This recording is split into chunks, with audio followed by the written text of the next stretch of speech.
नमस्कार दोस्तों, मेरा नाम रिजवाना शेख है। सफलता के रहस्य bye Ramesh Chandra Malhotra part 21 continue करती हूँ। समय और कुछ सावधानियाँ।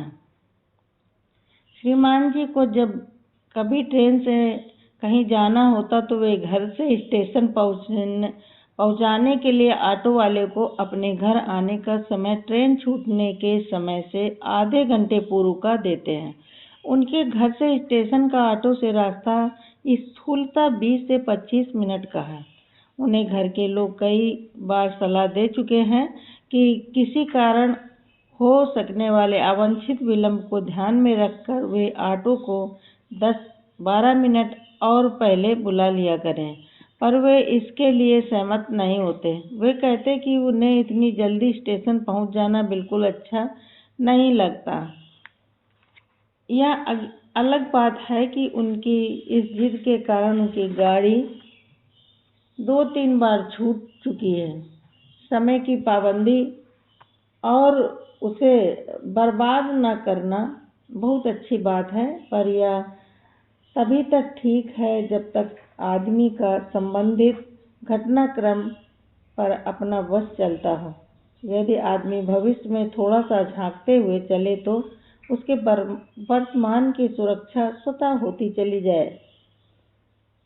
ऊपर जिन श्रीमान जी की चर्चा की गई है, उन्हें यात्रा को शुरू करने के नाम पर इतनी सावधानी जरूर बरतनी चाहिए कि यदि ऑटो वाला किसी आकस्मिक कारण से उनके यहाँ न पहुँच पाए या अनपेक्षित विलंब से पहुँच पाए या दिए गए समय पर पहुँचने के बाद भी स्टेशन के रास्ते में अधिक ट्रैफिक आदि के कारण उन्हें स्टेशन गाड़ी छूटने के पहले तक न पहुंचा सके, तब भी उनके सामने अन्य विकल्प जरूर खुला रहे। यह नहीं कि गाड़ी न पकड़ पाने के कारण मुंह लटकाकर वापस चले आ रहे या बड़बड़ाते हुए कि ऑटो वाले ने या सड़क की भीड़ ने या ट्रेन के एकदम सही टाइम पर आ जाने से गड़बड़ कर दी। अरे, जब यात्रा में आगे कितना ही समय खर्च होना है तो निश्चितता और निश्चिंतता के लिए स्टेशन पर कुछ पहले पहुंचकर थोड़ा समय वहां खर्च कर देने में कौन बड़ा भारी संकट है।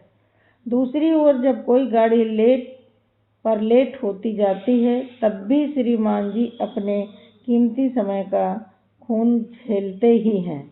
दरअसल ऐसे हर मामले में आदमी में थोड़ी दूरदर्शिता का होना बहुत जरूरी है। हम किसी काम को पक्के तौर से करने का लक्ष्य लेकर उसकी शुरुआत के पहले की संभावित कमजोरियों को सुधारने के लिए कुछ मार्जिन या गुंजाइश अवश्य रख लें। मामूली सी दूरदर्शितापूर्ण सावधानी हमें कई बार असफलता और संकट से बचा लेती है। हमें उदाहरण के लिए पहले से यह क्यों नहीं सोच लेना चाहिए कि दूध आदि को बिना ढके छोड़ देने से उसमें धूल, गंध और कीड़े मकोड़े गिर सकते हैं। हमें पहले से यह क्यों नहीं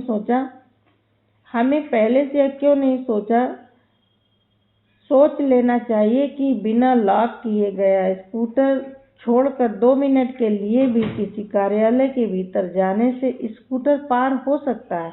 हमें पहले से यह क्यों नहीं सोच लेना चाहिए कि निर्धारित और नियंत्रित गति से तेज वाहन चलाने से हम अपने गंतव्य के बजाय अस्पताल में या कहीं और भी पहुंच सकते हैं। इन उदाहरणों में सांकेतिक सावधानियां बरतने में हमें थोड़ा सा ही अतिरिक्त समय खर्च करना होता है, जबकि बदले में मिलने वाली निश्चिंतता और आगे काम न बिगड़ने का लाभ एवं संतोष उसकी तुलना में बहुत अधिक होता है। प्रेरक वाक्य। एक लड़की अपनी तरक्की की कहानी सुना रही थी और उसका श्रेय अपने बहुत साल पुराने एक टीचर के द्वारा उससे कभी कहे गए प्रेरक वाक्यों को दे रही थी। कहानी कुछ इस प्रकार है। पढ़ाई पूरी होने पर उसने हर सामान्य अभीष्ट के सामने नौकरी पाने के लिए कुछ जगह आवेदन किया था। संयोग से उसके पास शीघ्र ही केंद्र सरकार की एक नौकरी के लिए दिल्ली से इंटरव्यू हेतु पत्र आया। दिल्ली उसके नगर से बहुत दूर थी। वह वहां जाने के नाम पर यह सोच कर बुरी तरह घबरा रही थी कि असफलता तो मिलनी ही है, पता नहीं और क्या दुर्गति हो। अनिश्चितता और दुराशा से उपचे डर के मारे वह इंटरव्यू देने नहीं जा रही थी। उसके एक पितृतुल्य टीचर ने उसे समझाया कि डरो मत, ऐसी स्थिति में बस दूर से ही डर लगता है, शुरू में अंधेरा सा दिखाई देता है, लेकिन यदि सचमुच के अंधेरे में भी एक बार घुस जाओ तो वहाँ भी थोड़ी सी देर में बिल्कुल सब कुछ दिखाई देने लगता है। लड़की इंटरव्यू में गई, उसने वहाँ ठीक वैसा ही अनुभव किया जैसा उसके टीचर ने उसे बताया था। सुयोग से उसे नौकरी भी मिल गई। टीचर द्वारा उसे कहे गए वाक्यों में उसकी आस्था बहुत दृढ़ हो गई। उसकी पोस्टिंग एक अजनबी नगर में हुई। कुछ दिनों बाद शादी हुई, फिर यहाँ वह ट्रांसफ़र हुआ। समयानुसार प्रमोशन होते गए। उसने अपने ऊपर लागू हुए उपर्युक्त प्रेरक वाक्यों का हर अवसर पर सदुपयोग किया। आज वह एक बड़ी अफसर है। कहानी खत्म, विश्लेषण शुरू। टीचर के वाक्य कोई खास उपदेशात्मक नहीं थे, पर वे उस लड़की के जीवन के लिए बहुत महत्वपूर्ण बन गए। हम भी यदि चाहें तो उनसे यह सीख ले सकते हैं कि आदमी मंजिल की तरफ कदम बढ़ाने के पहले ही हार मान लेना गलत है। दरअसल आदमी के सामने अक्सर ऐसी समस्याएं आती रहती हैं जिनका समाधान उसे अपने मनोबल से करना पड़ता है। इस मनोबल को जुटाने के लिए वह कई बार किन्हीं बड़ों के द्वारा कही गई सूक्तियों का सहारा लेता है। ये सूक्तियाँ विभिन्न क्षेत्रों के बड़े लोगों के अनुभव का सार होती हैं। आदमी जिस पर श्रद्धा रखता है वह उनके कथनों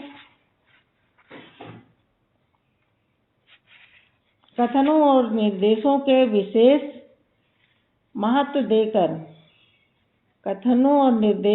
विशेष महत्व देकर उन पर अमल करने का संकल्प ले लेता है। उस समय उसकी काम से जी चुराने की कर्मठता ही उसकी सफलता का मार्ग प्रशस्त करती है। इसके विपरीत यदि वह किसी पर श्रद्धा नहीं रखता तो उसकी अच्छी से अच्छी बातों पर भी अमल नहीं करता, जिसके फलस्वरूप वह संभावित लाभ से वंचित रह जाता है। दूसरे शब्दों में, तरक्की चाहने वाले व्यक्ति प्रेरक वाक्यों को ग्रहण करके उन्हें मार्गदर्शक मानते हुए उन पर निष्ठापूर्वक अमल करने के कारण सफलता पा लेता है, जबकि ऐसे वाक्यों के प्रति आंखें मूंद लेने वाले व्यक्ति आलस्य या अहंकार में मरा जाता है। इस समय चल रही चर्चा के संदर्भ में सबसे बड़ी सच्चाई यह है कि आदमी सब कुछ करने धरने के लिए अंतिम रूप से जिम्मेदार खुद ही होता है। यदि वह चाहे तो उसकी दृष्टि प्रेरक वाक्यों पर हर जगह ठहर सकती है। यदि वह चाहे तो उन्हें माध्यम बनाकर अपनी इच्छा शक्ति को दृढ़ से दृढ़तर बनाया जा सकता है। वह उन्हें बार बार दोहराकर अपने संस्कारों में डाल सकता है। जो काम शरीर को चुस्त दुरुस्त रखने के लिए शरीरांगों की कसरत करती है, वही काम मन को चुस्त दुरुस्त रखने के लिए प्रेरक वाक्यों का अभ्यास कराता है।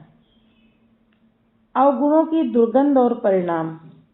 एक साहब ने अपने मकान में नल फिटिंग का कुछ छोटा मोटा काम करवाने के लिए स्वयं से 20 साल से अच्छे संबंधों वाले एक पूर्व परिचित कर्मचारी को बुलाया। कर्मचारी ने पाइप आदि हेतु नाप जोख करके लगभग 300 रुपये का सामान लगने के साथ अपने मेहनताने के 100 रुपये बताए। उस पर पहली जबान विश्वास करते हुए साहब ने सामान के लिए उसे 300 रुपये दे दिए। कर्मचारी 100% अपनी जिम्मेदारी पर काम करने लगा। विश्वास पात्र जो ठहरा, काम निपटाने के पास पहुँचते सहयोग से साहब ने देखा कि कर्मचारी के औजारों आदि के साथ उनके घर के भी तीन चार चीजें कर्मचारी के थैले में पहुंच चुकी हैं। यह झटका खाकर उन्होंने बातों बातों में कर्मचारी से बाजार में लाए गए सामान का बिल देखने के लिए मांग लिया। संकोच के साथ, क्योंकि संबंध जो बहुत अच्छे थे, कर्मचारी का उसे अपनी ओर से साहब को दिखाना या देने का कतई इरादा नहीं था। मकान में फिट किए गए सामान को बिल के विवरण से मिलाकर देखने पर पता चला कि आधा भी सामान नहीं लगा था। कर्मचारी से जब पूछा तो झूठ पर झूठ, साहब का विश्वास चकनाचूर हो गया। कर्मचारी से उसके ईमान की भारी प्रशंसा करते हुए उन्होंने उसे उसका पूरा मेहनताना देकर प्रेम पूर्वक विदा कर दिया, लेकिन उसके प्रति निरंतर बेहद अच्छा व्यवहार करने के बावजूद उससे मिली इस ठेस से विचलित होकर साहब ने उसकी इस हरकत के बारे में अपना मन हल्का करने के लिए अपने निकट के एक दो साथियों को बताया। संयोग देखिए कि उन साथियों में से एक उस कर्मचारी के बेटे को शीघ्र ही अपने विभाग में उसके लायक एक छोटे पद पर नियुक्त करने वाला। साहब की उपर्युक्त संस्कृत सुनते ही वह बोला कि ऐसे चोर अविश्वसनीय व्यक्ति की औलाद को मैं अपने यहाँ बिल्कुल नहीं नियुक्त करूँगा। पता नहीं वह कितनी होनहार निकले। यह घटना यह संदेश देता है कि यदि किसी के भीतर सगे से सगे लोगों के प्रति भी विश्वासघात और कृतज्ञता की सड़ान ने घर बना लिया है तो उसे समाज की ओर से कहीं न कहीं सजा मिल ही जाती है, क्योंकि उसके गंदे व्यवहार की बदबू सड़ते हुए चमड़े के समान खुद ब खुद चारों तरफ फैल जाती है। गलत तैरने वाला कभी न कभी डूबता ही है।